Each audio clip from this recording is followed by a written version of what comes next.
Hey, what's up, y'all? It's KBR Sports, the best sports talk show of your 24-hour day.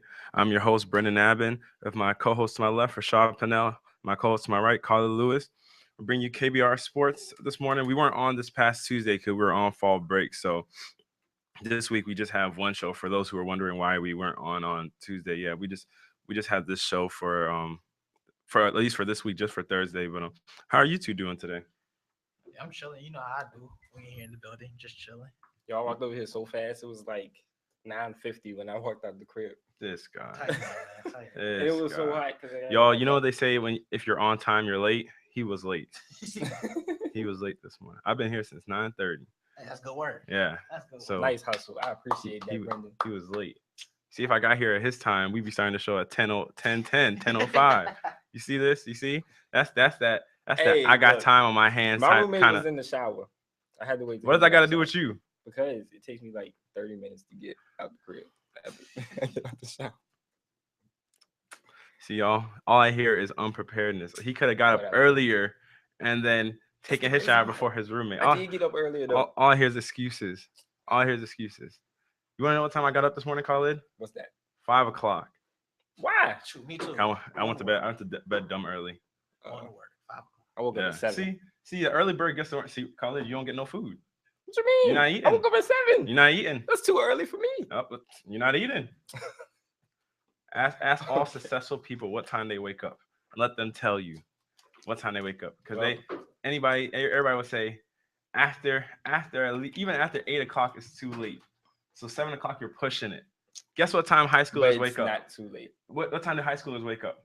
What, 6 something? Exactly. But I'm not in high school. No, but you letting a high schooler eat better than you. No, they're just waking up earlier than me. Yeah, they're eating earlier than you. Later, Hey, Colin, what time did they eat their breakfast? Before 7, because they wake up at 6. So they're eating earlier than you. They get the food before you do. You in the back line, you getting crumbs. But see, all they eating is Pop-Tarts, and you don't know that. They wake up early. They make up early. Biscuits. They can bake up something nice. Ain't no high school student go wake up early just to cook. I used to do it. Brendan, you just somebody different. you somebody else. But y'all, we have a whole slate of topics. We got first off we're gonna talk about is ODU, homecoming game. Go Monarchs. ODU versus Charlotte 49ers. Then we're gonna talk about, unfortunately, the Lamar Odom incident and Steve Sarkisian being fired from USC, and then also the Brandon Whedon getting benched when nobody thought it was gonna happen. Everybody was like, "Oh man, Matt Castle's just there to, in case Brandon Whedon gets hurt." Now he's benched. And then are the Cincinnati Bengals the best team in the NFL after beating the Seattle Seahawks? Like, got a lot of questions, but we're going to get started off with ODU. And, bless you. Oh, thank you. And this game this weekend is a conference game for ODU. Them and Charlotte are both in Conference USA, and they're both, unfortunately, at the bottom of the barrel. Yeah, 2-3. Both 2-3 in the conference, but ODU has a slight edge because their conference record is 0-1, while Charlotte's is 0-2. So, Khalid, let me hear your thoughts about the game and what ODU needs to do going in, and how you think the outcome of the game can reflect on their stand. Well, actually, they're staying in the conference. If they lose, they'd be at the bottom of the conference. So, let me know how you feel. Yeah, because they're both 2-3, but right now, ODU has the better conference record, but if they lost, they would fall to 2-4. Mm-hmm. Charlotte would be 3-3. So let me know what you think about what ODU needs to do to get the win and how important the win is for them. I definitely think this is a pivotal game for our conference. We definitely need to win this, because it is a conference game. We will get one up in the conference. Looking at the matchup, Charlotte is basically almost kind of just like ODU in a sense. They have like a strong running game. One of the three. He had one of the 3 best runners in the conference, and just like us. So we both have the 2 of the 3 best runners in the conference playing during the same week. Yeah. So I think, and their defense isn't good. I think they're ranked 12th overall in yards allowed or something. I mean, yeah, something like that. And then we're just ranked right below them. So it's kind of like facing each other. They have a strong running game and a weak defense. So I do think we need to focus a lot on the running game.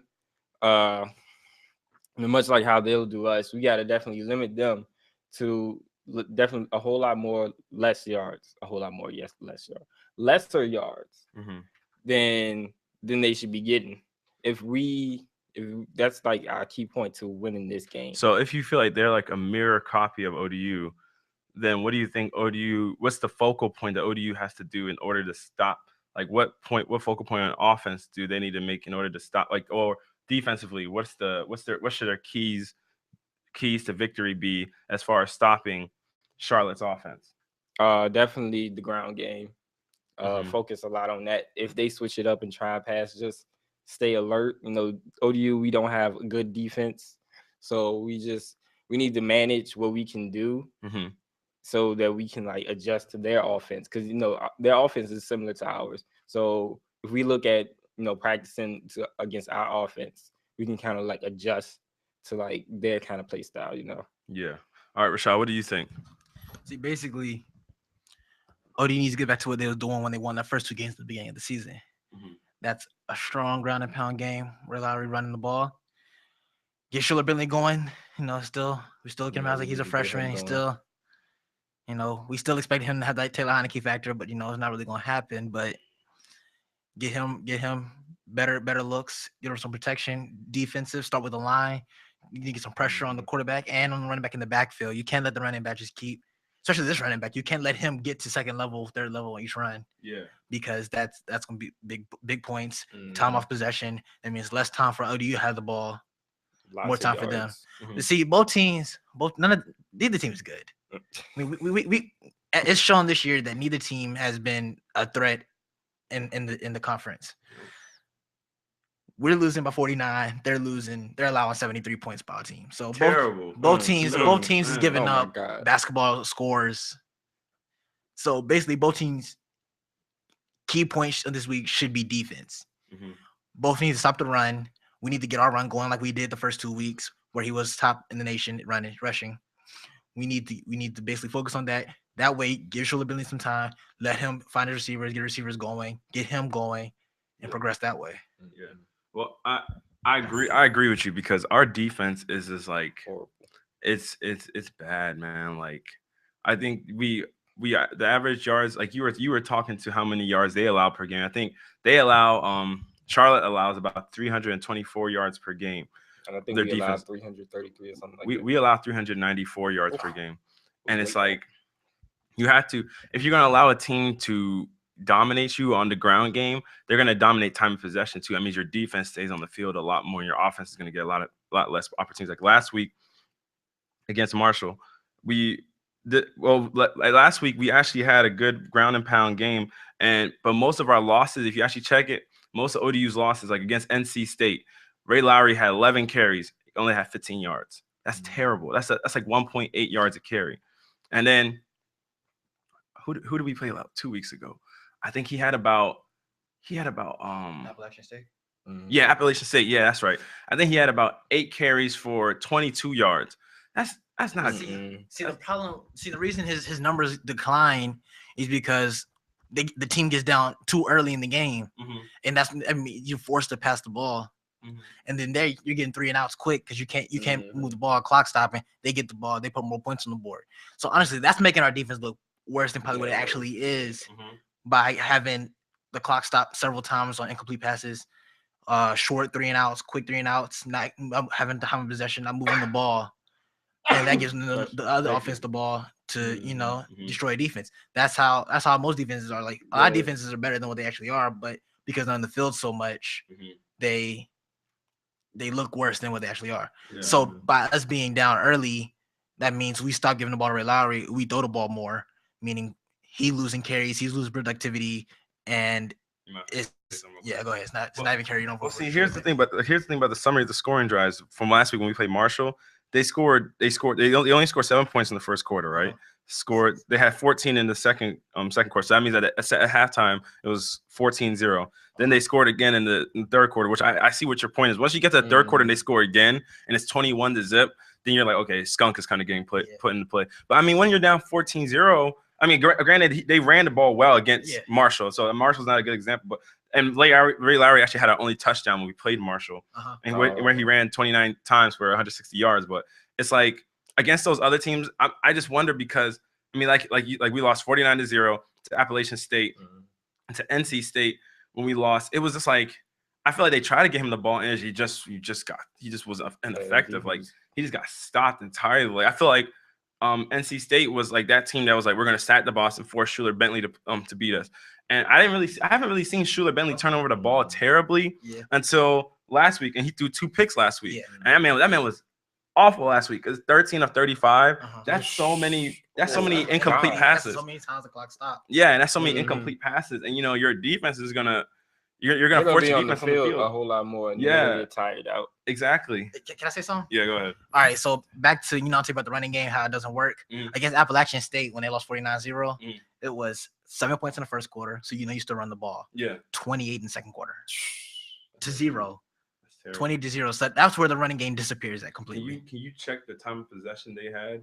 Can I check time for that game? Yeah, just to see the comparison of like how long they held the ball, because blown out in the second quarter. Because I know at least with Marshall, Marshall dominated us in time of possession, 34 minutes and 26 seconds to 25 minutes, and actually, I feel like we just it was 20. They held the ball for 32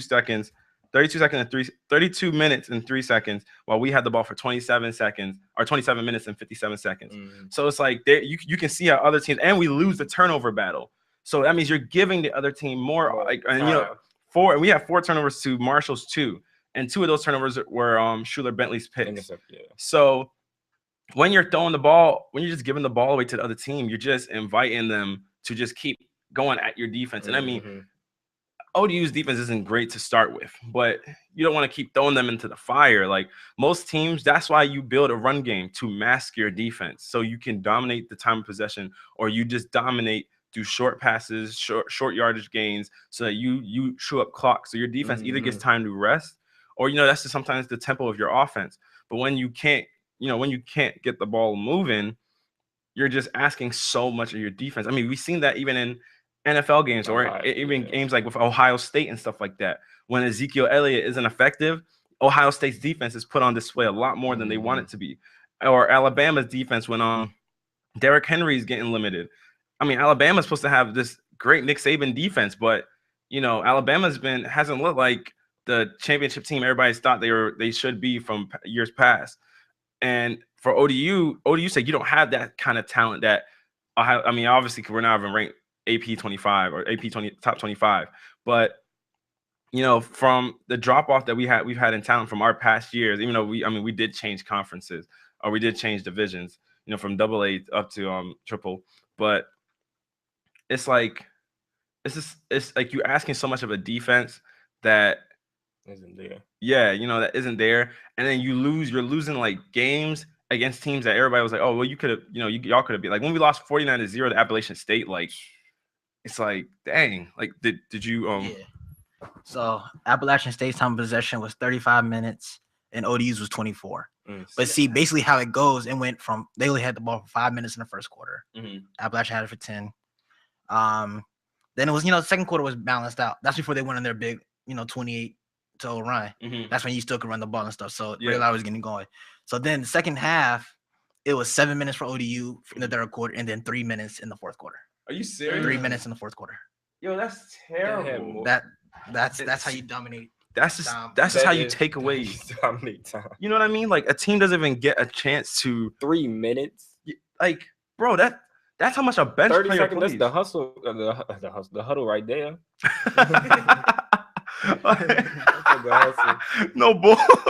That is part of the huddle right there. Honestly, it's just like what offense do you even expect to muster in that amount of time? 3 minutes of possession, like that's how much time a bench player is, like their total time in the quarter. That's how much time they had the ball on offense. So the defense was on the field. That you're telling me the whole team was basically the bench for that last game. I mean, for that last quarter. See, that's not gonna work though. It's not. You need it's to not. get something going. Yeah, it's not. And especially with this being your homecoming game, and this is a conference game. This is like a pivotal game that y'all need to win, especially if it comes down to divisional records. Where right now, Western Kentucky and Marshall are leading the conference at 5-1. And ODU, I mean, you already dropped the game to Marshall, which is why they're sitting at 2-0 as far as the conference goes. So you have to start winning your conference games. If you start losing them and you fall behind deeply, if they lose this game, I think ODU drops to 0-2 in the conference. So then, you have a kind of a hill to climb if you still anticipate to win the conference. And, especially with half the season already essentially gone, you kind of got to turn things around really quickly and get things figured out. Like Schuler Bentley has to play a lot better because you can't expect a running back to carry the team on his back throughout the whole. He's not Adrian Peterson. He's not Todd Gurley. He's not Leonard Fournette. He can't do those kind of things. Like, you gotta give him some kind of help. You gotta be productive in the pass game. When you're throwing for under his season, completion percentage is 50%. So if you're throwing under, and last game against Marshall was 13 of 35. Yo, that's terrible. That is terrible. Like you can't. For one, your season completion percentage should not be 50%, and he's stolen 3 touchdowns to 5 interceptions on the season. So Schuler Bentley has to play a lot better. And Todd Gurley, earthquake of those names, Todd Gurley. Well, I mean, he's no. I'm heard about 30 times. I understand. No. I'm talking about when he was in Georgia. Okay. No, I was comparing college running backs. You said AP. Yeah, AP when he was at Oklahoma. Okay. I'm talking about college running like that carry like legit the team on their back. So like Todd Gurley did that for Georgia until he got hurt. Leonard Fournette is doing it right now, and Adrian Peterson. I've never the only person I've seen do what Adrian Peterson honestly did at Oklahoma is like what Leonard Fournette's doing right now. That's why I mentioned them too. Todd Gurley was just. I mean, Todd Gurley didn't get to finish the season, but that man had almost 1,000 yards without even finishing the whole year. So it's like he was having a beastly season. But staying in college football, Steve Sarkisian, the former USC coach, just got released or fired a few days ago on administrative leave. He was essentially fired the day after for issues related to alcohol. And it's just kind of unfortunate because it's been something that's because he recently showed up to a practice inebriated, and it was really evident. And at the beginning of the season, they held like most schools hold a pep rally to and introduce the football team, the football program, or and then the football players are there and everything. And he was there and he was giving a speech, and his speech was slurred. He was cursing and stuff like that. Like, and it was just evident that he was intoxicated. And finally, after all this time, Pat Hayden and the athletic department of USC finally decided it was time to let him go. So, I mean, what do y'all think about his firing? Rashad, let me get your opinion first. I mean, you do have to get rid of somebody who's having alcohol issues, so because he's not setting a good example for his players and everything like that, showing up to events intoxicated, stuff like that. But also because I mean, when you look at the USC tradition that's been there, it's always like a winning program, and them not being where they normally are kind of affects it too.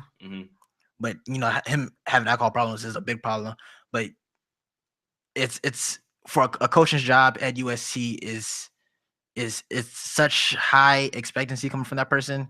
Like you're expected to do so much, expect to bring so much to this program because of the legacy it had, and he didn't perform that either.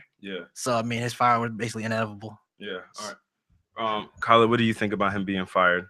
I do think when you come to some place intoxicated where you're trying to show an example and trying to be a leader, and you can't do those leadership roles. You're intoxicated. You're slurring your words, cursing. It's just not a good look. It's not a good look for the school. Not a good look for you as a coach. And I do understand them firing him. He definitely deserved getting fired because you can't come to your place of work, a place with students and impressionable young adults, intoxicated, and expect to keep your job because it's just not etiquette. Okay, so let me ask both y'all a question. How much culpability do y'all put on the shoulders of Pat Hayden, the athletic director who hired Steve Sarkisian, after knowing, I mean, after you apply, when you go for a job, I mean, everybody does a background check on you, especially people that hire you. And, and when Sarkisian worked at Washington as a coach, he wasn't publicly scrutinized for his alcohol issues, but there were reports about it. It wasn't as big as it has been at USC, since USC is a platform, big platform for football. But USC for a while has been trying to keep this ever since Pete Carroll left in 2009. USC has been trying to keep this Pete Carroll olive branch, like all those who worked under Pete Carroll, like they've been trying to, like recently, like 2013 when they fired Lane Kiffin.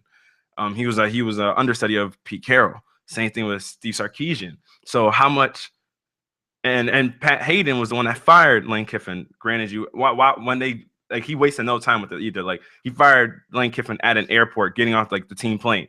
But how much culpability do you put on Pat Hayden, the athletic director, for hiring, Steve Sarkisian when he passed over at the time interim head coach Ed Orgeron, who had USC at 7-2 during his time standing in as head coach? What do you think of Pat Hayden's role in all this? I think his mindset, bringing Sarkisian in was like, maybe he won't, maybe these things are like minor, since it wasn't as publicly scrutinized as, like you said. So maybe it's like, maybe these things are minor, maybe it's not really a big issue that we can work around this. Probably many coaches probably had a lot of alcoholic problems. It was like, maybe he thought that even him being here and maybe having a little bit of alcohol problems, maybe it will still work out for him. We can probably work with him, because Sarkisian, it was scheduled to be going to a out-of-state facility. He was going to spend there 30 days. So he was actually trying to work on his alcoholism. Yeah. So maybe they have faith that he wouldn't show up to such a big school, such a big name school, such that's in the media a lot. He wouldn't come to a school like this and present himself in a drunken manner. Okay, Rashad, what do you think?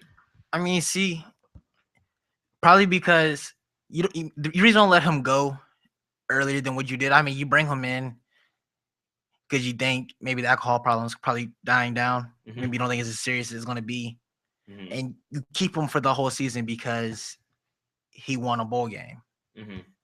But at the end of the day, it elevated to a higher level than what people assume, what the athletic director assumed it was going to be. Granted that even though he's winning, I don't know. Winning the bowl game is winning, but the record still isn't considered winning for me, because the bowl they played in isn't a USC isn't a USC type bowl anyway. But they still won. Like their last title was 2004. Yeah. So I'm saying that's what, an 11-year drought. And Yeah. I mean, 2005, granted, they got there and were just a game away. But, I mean, you haven't had them there for 11 years. Yeah. And last time that happened was under Pete Carroll. So now you're playing all these under bowls now because you can't make it to the bowl that matters the most. Yeah. So it's like, what level? Like, because think about, like you said, he did win a bowl game. So your resume is like, you're a winner. Yeah. You have a winning record. Yeah. You have a winning record in the NCAA, but losing 4 games is a losing record for USC. All right, let me ask y'all a question real quick. So when he found out that Sarkisian was drunk at the pep rally earlier this season, should he have fired him? This was before the season started. It was right at the beginning. Should he have fired him then? No. I say no, because you see how some coaches be out and they be with the player athletes, how they be celebrating with them, getting hyped with them, getting rowdy. Maybe he felt like this was his way. He thought maybe it was gonna be something different than slurring his words, stuff like that. And be like, okay, let's give him another chance. He done a good job past season. He done an okay job past season. Let's give him another chance. See how he do now. But this season, it shows that it's not the decision they wanted to continue following. Okay, Colin. So I don't think they should have let him go. Okay, so Colin, what do you Sorry for coming up, by the way. No, you good. Colin, what do you think? Do you think that they should have let him go initially at the start of the season when they found out he was inebriated during the opening press conference or opening day pep rally? I do think they should have fired him, because to even show up to a pep rally like that with like a lot of people watching, like the whole school, well, not the whole school, but the school's there, and you know, a lot of students and stuff, and you're there slurring your words and cursing. They should have definitely let him go. And like, I understand what Rashad is saying. It was like, okay, maybe we'll give him a second chance. Benefit of the doubt. Right. But come on, you coming to work like that. I know, I understand it's a pep rally and people supposed to be excited. It's a pep rally. I mean, but people you can't be that drunk you can't be drunk as a leader with a leadership role like that. If the starting quarterback did it, does he get benched for the season? Yeah. No, because he's winning. Because it's starting quarterback. If he's doing what a lot of college students do. Yeah, but he's not a college. But I mean, I understand. He's not a college student. You have to be a leader of the students. But that's the same thing for a quarterback. He could be. I mean, but he's a college student. But if he came there drunk, slurring his words and stuff, they'd be like, "Let's go, we about to win this." Start cussing everything. The coach has to discipline the quarterback. You see what I'm saying? There's an example that the coach has to see. If the quarterback does it, the quarterback has somebody above him that's like, "Hey, get right." The coach is one that benches him. If the coach is slurring his words and drunk at the pep rally, how are you going to tell the quarterback he's wrong for doing the same thing? That's what I'm saying. You don't tell him he's wrong. No, but then he'll have that's a sloppy team. Yeah. If you got people drunk and stuff like. He's like, "Oh, you were drunk at the pep rally, so I can do it now." It's a pep rally. But he's a coach. I mean, you're still amongst the people. Like, remember, remember, these are still kids. Like, we're technically kids. We haven't even gone out into the outside world and worked in the workforce and stuff. So you're dealing with people's children. So imagine you're going out there and putting on display that you're drunk and stuff at a pep rally, right? Imagine how that affects your recruiting. Imagine if some top talent like sees a coach that's drunk cursing up there on the stage. You know what I'm saying? And his son is a top recruit. And he's like, why would I invite you into my home when that's how I see you act around the kids? And you're apparently saying, not that he's saying that drinking and stuff is okay, but I see that you can't hold your liquor even in the public, like in an event as big as this one. You're putting the program on display. So you represent the program as a drunk, out there you're not representing the program in a great way. So it affects the program in a negative light, and it could deter players from wanting to come there. And then you're setting an example for your own players, because then they're like, because imagine if this was a Florida State coach, right, that prohibited his players from going to the bar. Then you show up at the place drunk. He's a hypocrite. No, I'm just saying. But do you see how that can portray? If you have rules and stuff for your players, and then you are going behind and not following those rules. I mean, alcoholism is a problem. It's a sickness. It's not just I just want to drink. Like, people have issues. Like, there's problems with alcoholism. Like, it's not like it's like an addiction to the point where they can get sick if they don't drink it. Are we putting it more on him though because he's had alcohol issues though?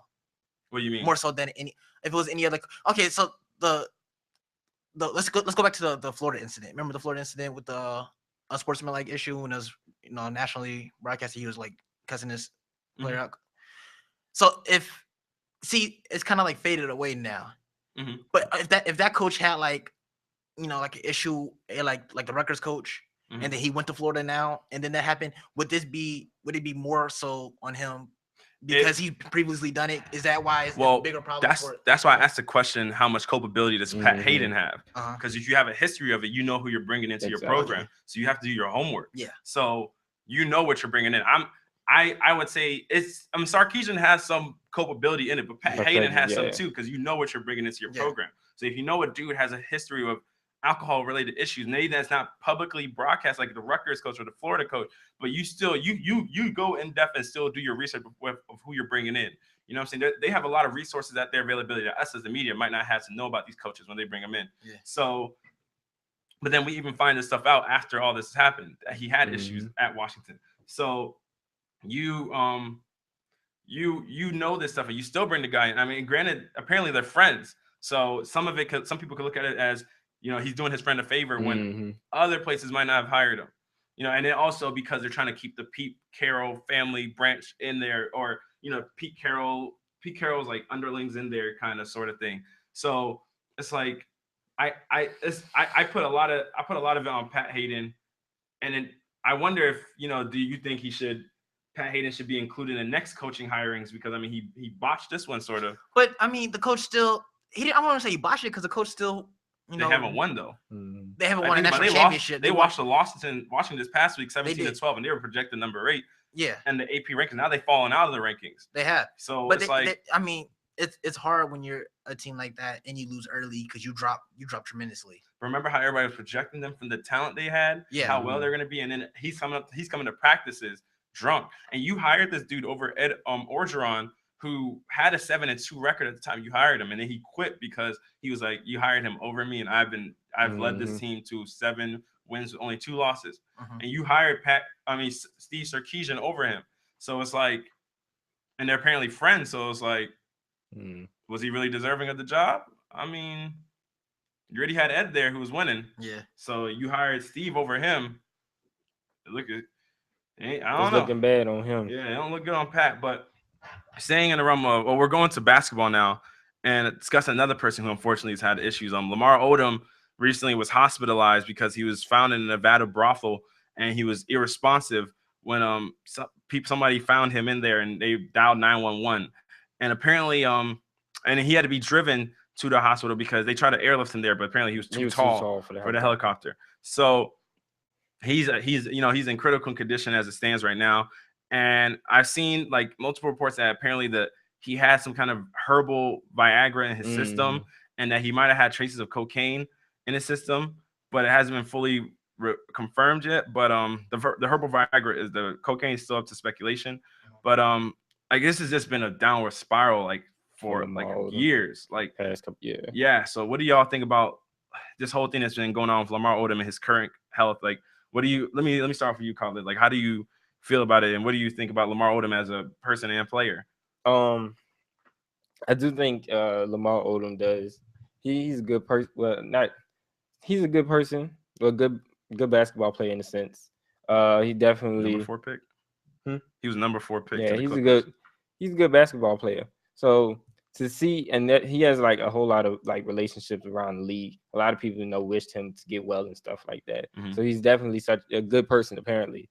So to see a man like that, come, he was he even in 2010, 2011 season, he won the 6-man award. Hey, he's a 2-time champion too. Yeah, that man's a great player, and to see one of those great players fall to such, to this point, is kind of like depressing, very depressing. Well, let me read you a bit of his history so you can kind of because I want people to kind of understand what Lamar has like gone throughout his life. So, he lost his mom when he was 12 years old. Then she died of cancer. Yeah. His dad's pretty much a drug addict as it stands already. And his dad's a person that, if you watch the show with him and like Kardashians when he was on there, his dad was a person that consistently tried to use him for monetary reasons and maintain a relationship with Lamar for monetary reasons. So he didn't really grow up with having his father figure right there by his side. His grandmother raised him, who was also lost to cancer. He lost his firstborn baby as an infant to sudden infant death syndrome. His best friend and best man in his wedding passed away not too long ago. He's been an Olympian. He's been a 2-time champion. He's lost actually 2 best friends. So the best friend you saw on the show with him on Keeping Up with the Kardashians, Jamie, died not too long ago. And he lost another friend a while ago. I don't remember his name, but he's been a 2-time NBA champion. He's been an Olympic gold medal winner. He's been, like Khalid said, a 6-man of the year. He's a father. He's currently a husband because him and Chloe's divorce hasn't been finalized. He has a brother. He has two kids still, and that's just some background to him. So just so people can kind of see the shoes he's been walking in throughout his walk of life. But go on, what you're saying. My fault for rough. He's lived a tough life. And just looking at it from the past 3 years, he even went missing for like a little bit. Yeah. So this man, and he's had the drug problems for the past couple of years. So I think he has definitely fallen very, very low. He's hit. I don't say he's hit rock bottom, but he's basically there. Yeah, I would say essentially pretty much he was there. Rashad, what do you think about him? What happened? I was actually, reading up on this before you even told us about this. Basically what I read up though is like when the doctor who like did is like basically like checked to see what's inside of his body when they was like trying to clean his body out, said he basically found every drug imaginable inside of him. And that the next 48 hours, which was just started yesterday, were the most critical 2 days of his life, because those 2 days determine if he lives or die. Mm-hmm.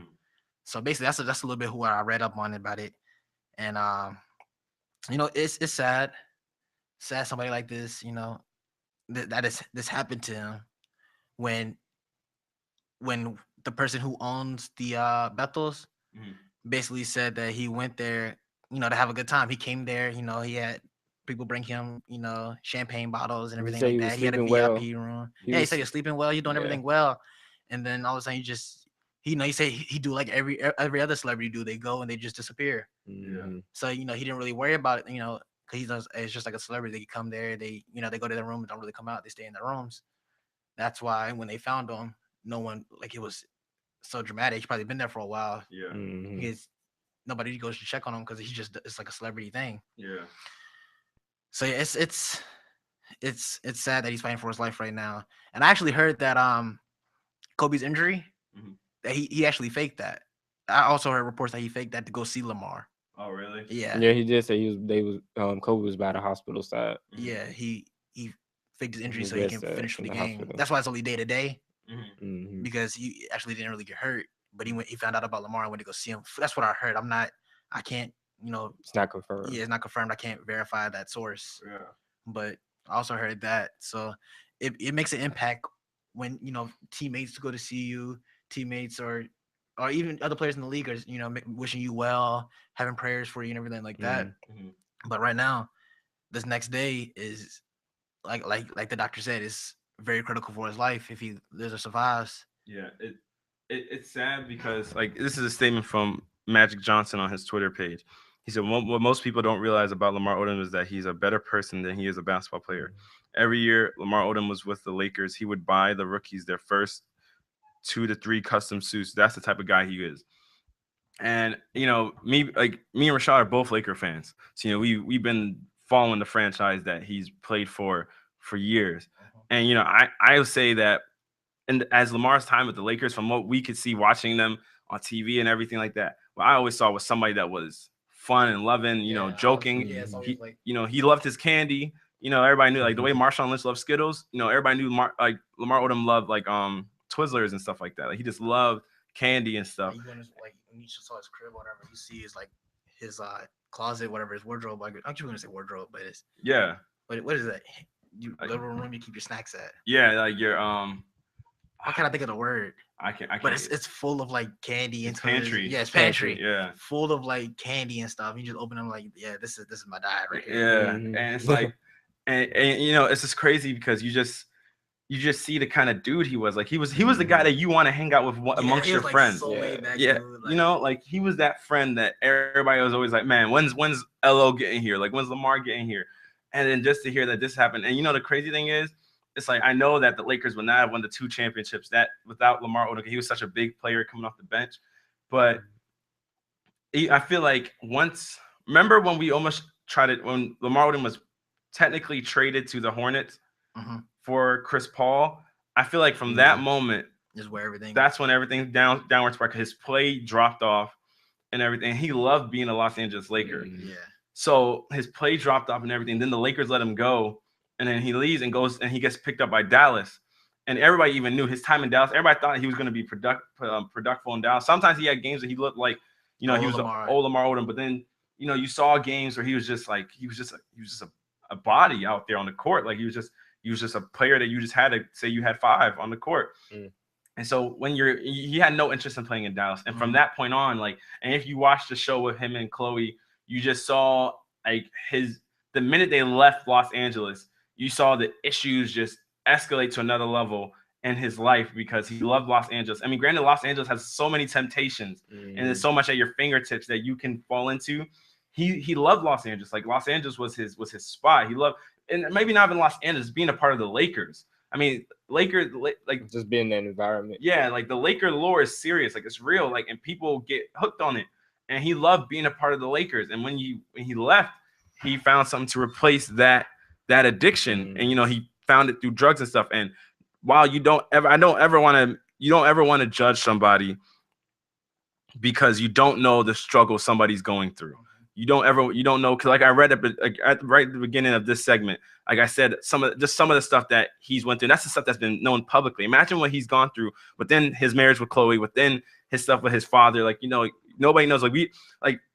Imagine what these professional athletes go through. Like, so many people try to use them for their money. Mm-hmm. So Lamar's probably gone through a period in his life where he's been used so much for his money. He's paid for so many things for other people, and then, not a lot of people are exactly supporters or fans of the Kardashians. So imagine how many people were opposed to him marrying Chloe, and how many people that alienated once he did it. Mm-hmm. And then this is a woman he loves, but people that he loved also, once he marries her, they abandoned him. They left his side, and he's like, wait, I thought y'all were just in it for me with the law. Even if you don't approve of my marriage to Chloe, at least be there for me. You don't just full out abandon me. And this is people he probably spent hundreds of thousands of dollars on and for.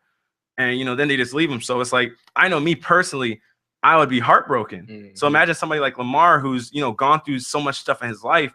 Like, while granted, every trial and tribulation makes you stronger, I mean, it builds up on your shoulders after a while. And especially once the people that are close to you, like I have friends that I could talk to about anything and stuff. And granted, I bet Lamar does also. But then I also have parents I can talk to too, which Lamar technically doesn't have. A father that was addicted to drugs. And he has a father that technically uses him as a ATM card. Mm-hmm. So it's like you can only handle so much, man. And I honestly, I just hope like everybody needs to pray for Lamar Odom, because I mean, he's honestly a great guy. From what it seems like, none of us ever talked to Lamar Odom. Not make it sound like we talked to him, but from what you can see from his press conferences and stuff like that, and just watching like games he's played in and seeing team huddles, like Lamar Odom's always that happy, energetic guy. And to see somebody like that going through such a tough time like this, like fighting for his life, it's just like, it's a struggle to watch, man. And technically, it's crazy because technically, since him and Chloe never got the divorce, say if the doctors had to make a life decision for Lamar, Chloe would have to make the choice for him, not his kids or not his father. It would be Chloe, because the divorce was never finalized and never got approved by the judge because Lamar never signed off on it.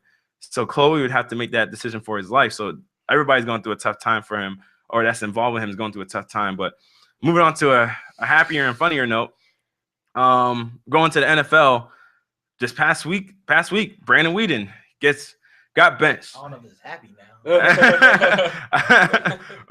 Well, you need change, man. You need change. But Brandon Weeden of the Cowboys, man, they got benched. Cowboys Brandon Weeden's had 11 career starts, lost 11 straight of them, lost every single one.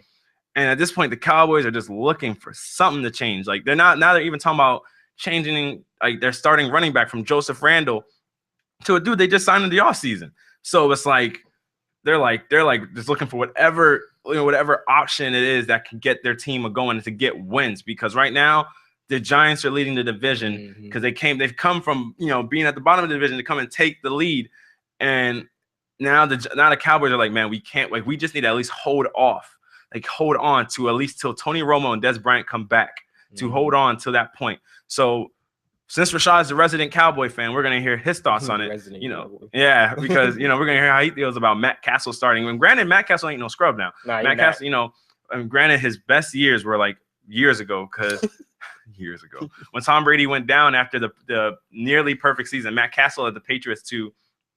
He got them a 10-5 record under his leadership, because that first game Tom Brady was played. So he led them under, like, him starting. He was 10-5.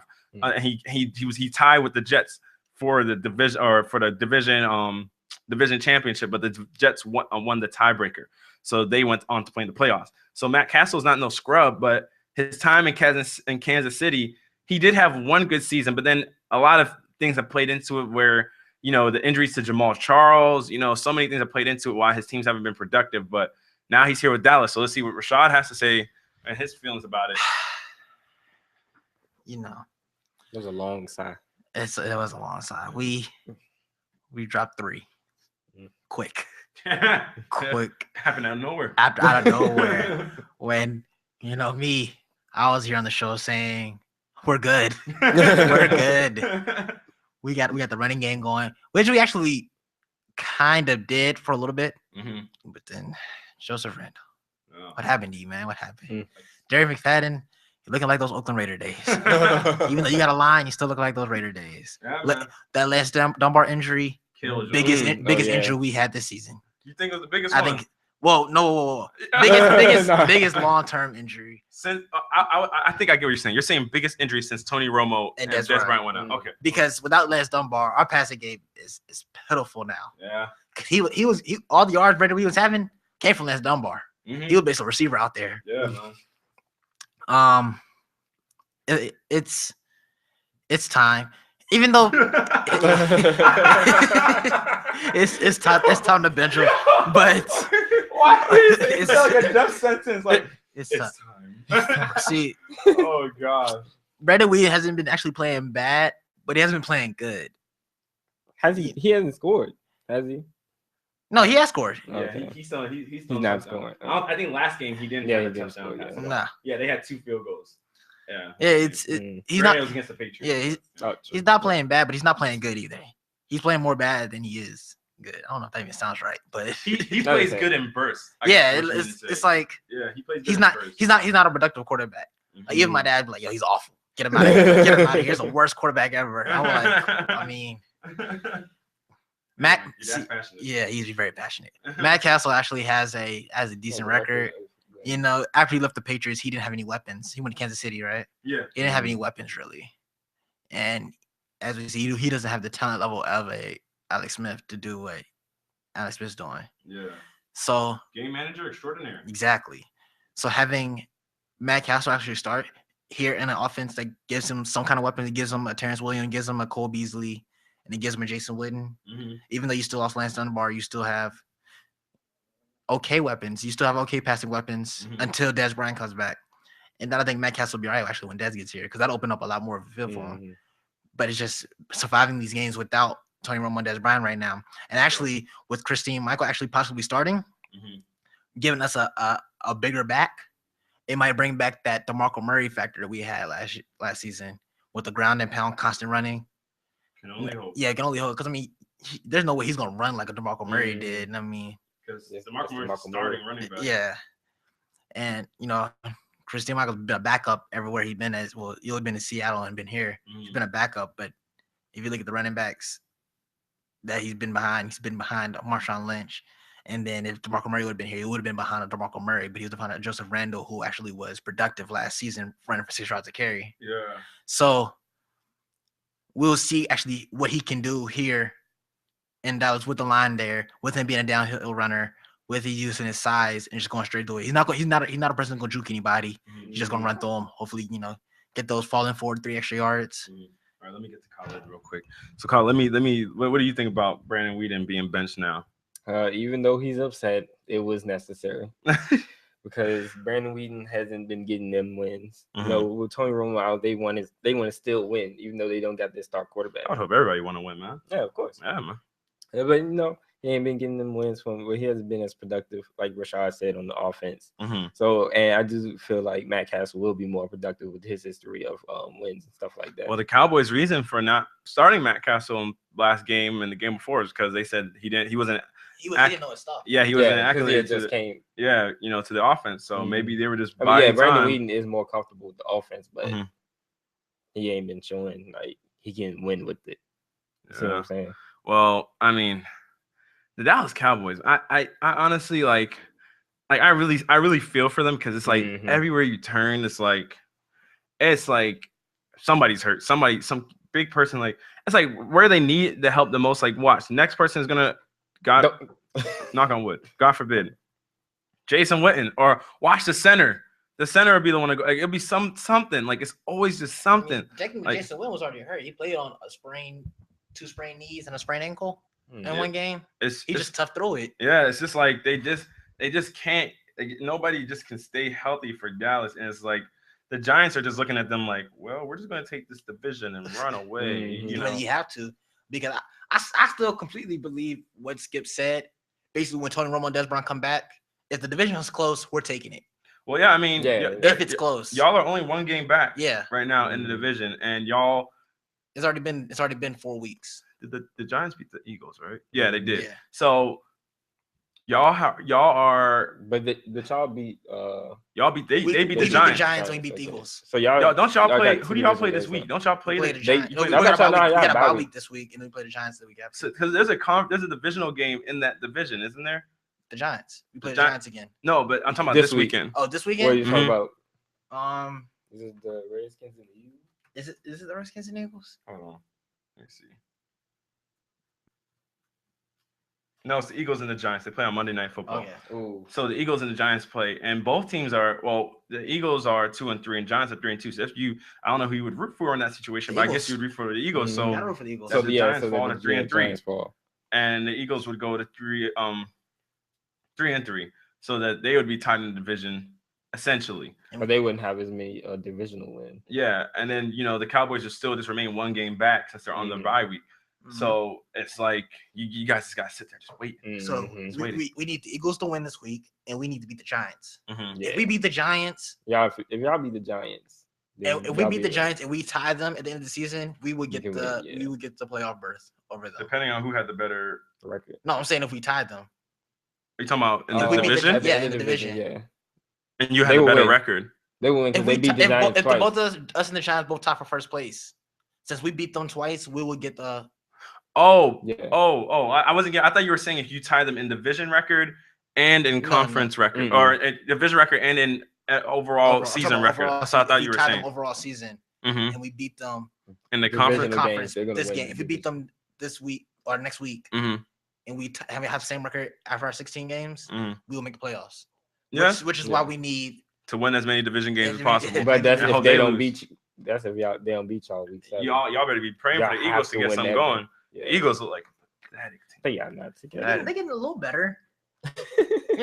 DeMarco Murray finally ran the ball for 80-some yards. Finally, it's more than 15. A little better. You realize this man was a league rushing leader last season. Now we're saying at least he ran it for over 80 yards is better than 15 on 11 carries. Bro, he averaged 100 yards over each game last year. That was last year. I'm just saying, man. That's when he was. You see how standards drop. That's when he was buying the linemen Jordans and stuff and treating his linemen out to dinner and stuff. Oh god, pathetic. I wouldn't.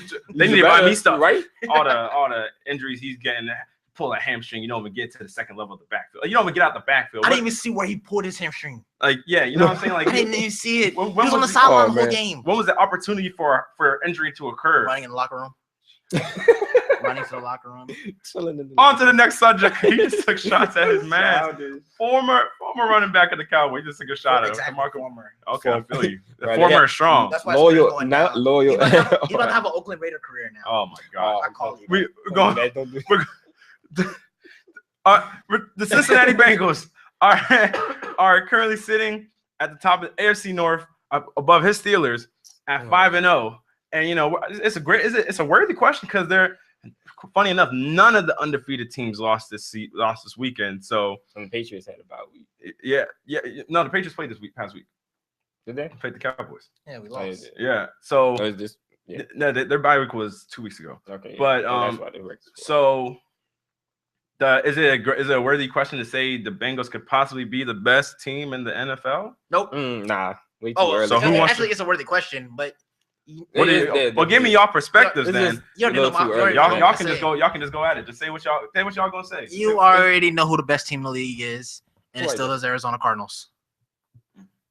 And why? Because they're still dominating opponents more than any of these teams. What's the name? This game right here, the Bengals. Barely scraped by. Yeah, they did win in overtime. Scraped by Seattle Seahawks. It doesn't matter who they are. I mean, the Arizona Cardinals lost to the Rams. The divisional game. It's a divisional game, but divisional game doesn't matter. Yeah, that's the only game. But every other game has been a domination. And the Bengals have won their divisional games. You're right. Every other game has been a domination. The Cardinals going to get it done in their division. They're still dominating more teams more than any other team. But the Bengals are. Let the Cardinals play the Seahawks. I can't wait for that game to happen. The Cardinals play the Seahawks. Watch them dominate. Hey, watch them dominate. I seen the Cardinals play 40 plus points. I saw the Cardinals 40 plus points. The Rams, and I seen them play the 49ers, and the Cardinals barely got by. You had a bad game against the Rams. It just happens. It wasn't a blowout. The Rams didn't dominate. It wasn't a bush mouthful. Yeah, they didn't. No. So who do you think? What? Do you think the Cincinnati Bengals are the best team in the league? No. It's way too early for this. So who you gonna say then? Yeah. Who's the best team in the league? It's not too early to say who's currently the best team in the league. You're not picking your Super Bowl pick. True. Who is the best team in the NFL? Just saying who's the best, like who's better than everybody else. I still feel like because they did get that basically scrape away that last win against the Seahawks. So they lose points for having a close game. No. They lose points against the Cardinals. So did the Patriots lose points? Nah, because they didn't beat the Cowboys by 30. So. Oh my God. No, they don't lose points at all. They didn't score more than 30 against the Cowboys. No. So yeah, they lose points. No other team has done it either. What? Scored over 30. The Patriots. Okay, let's go on. Just looking at the people they've played, some similar like the Patriots. They played the Chargers, the Raiders, and Chargers is a good team. Raiders is actually having a better season than they normally do. I'm just saying that they're still the Raiders. But they're actually winning games. You can't just disrespect the Raiders like let him finish his point. Let him finish his point. Go on. The Raiders, the Chargers, the Ravens, which is that's a divisional game. They won that one. The Chiefs and the Seahawks. So they've had two, I'd say, argue three really rough games this season. Wait. Who's the three? Maybe the Chiefs or the Chargers. I'm not giving anything to the Raiders. Okay. So they definitely had a couple easy games, much like the Patriots. That's why I say I can't really say they're the best team. They did beat the Seahawks, and they did win the divisional game against the Ravens. Mm-hmm. But I'd like to see in a couple more weeks when they play the Bills and then us, like where they're at. I got a feeling that they're gonna beat the Bills, and then our game's divisional, so it can be wishy-washy. And they're in Pittsburgh, so I'd say they are looking great, but they're not the best, and because they just had a couple easy games. So who is the team? Yeah. So who's the best team? Because you're comparing them. You sound like you're comparing them to the Patriots, but the Patriots. The Patriots had an easy schedule too. That's why I'm not saying. Wait, hold on. The Patriots schedule was the Steelers, the Bills, the Jaguars, and the Cowboys. Cowboys. They've had a couple easy games. You're disrespecting teams that can win. Teams that's losing close. Maybe the Cowboys not because they've been hurt. Yeah, but the Jaguars been losing every game close. Every game's been close. They could potentially been 4-0. Do you understand it? Before that last week's game, 5-0 actually, because they haven't had their bye week yet. The Jaguars. Yes, every game they play has been close, except the Patriots. So who is your best team?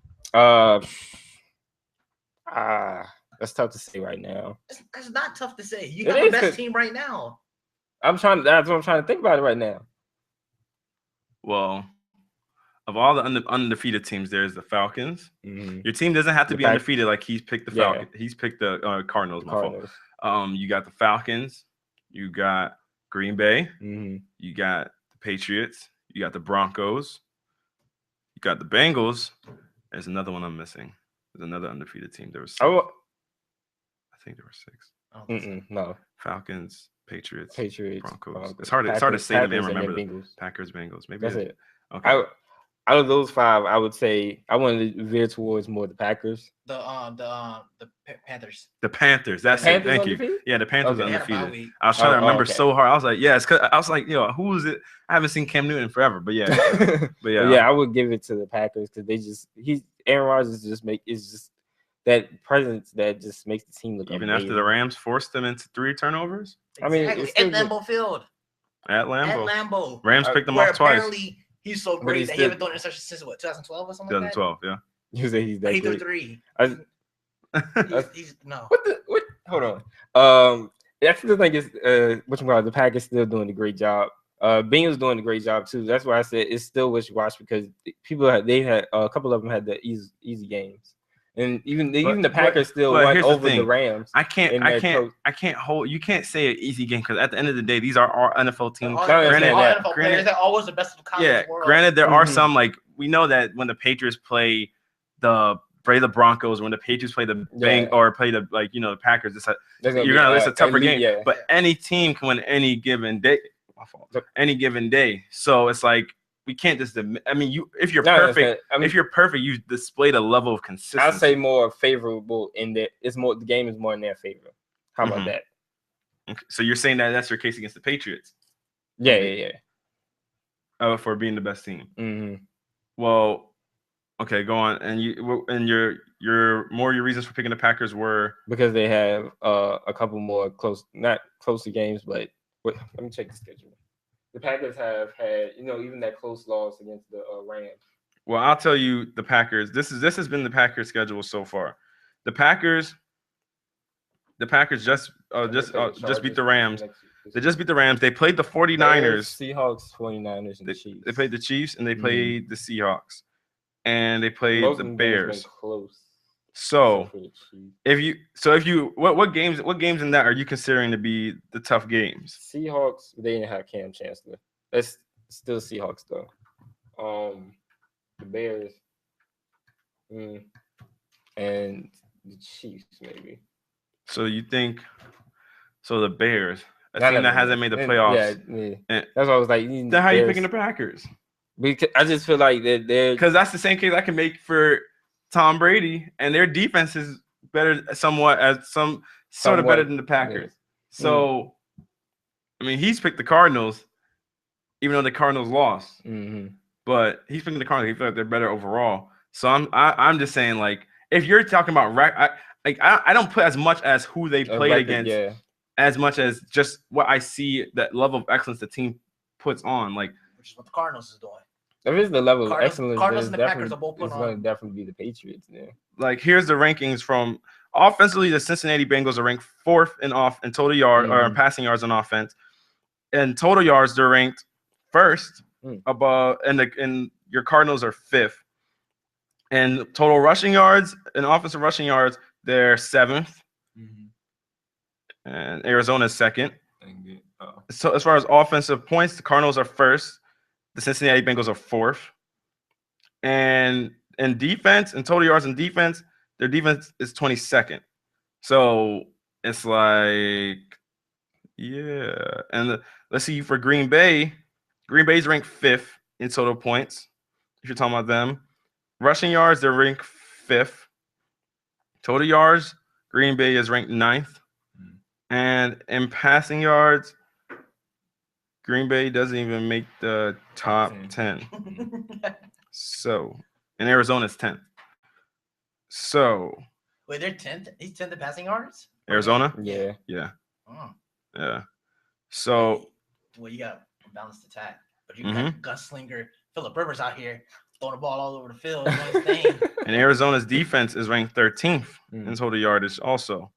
So, I mean, but then New England's ranked 4th. So. That's interesting. I guess it is. I would like to give it to the Patriots too, but I mean, at the end of the day, you all got your own flavor. What you got, Brendan? I think it's the Patriots. You think it's the Patriots? Yeah, I think it's the Patriots. I think it's the Patriots. But that's gonna wrap up the show for today, y'all. Thanks for everybody who tuned in. We had a good show. We had fun. Check us every Tuesday and Thursday, 10 a.m. to 11 a.m. You can catch our past shows on our YouTube channel at KBR Sports. And then you can follow us on Twitter to find out the topics for the day that we come on at KBR_sports, where we also tweet the link so you can watch the show live. And just tune in next week, y'all. Have a great day.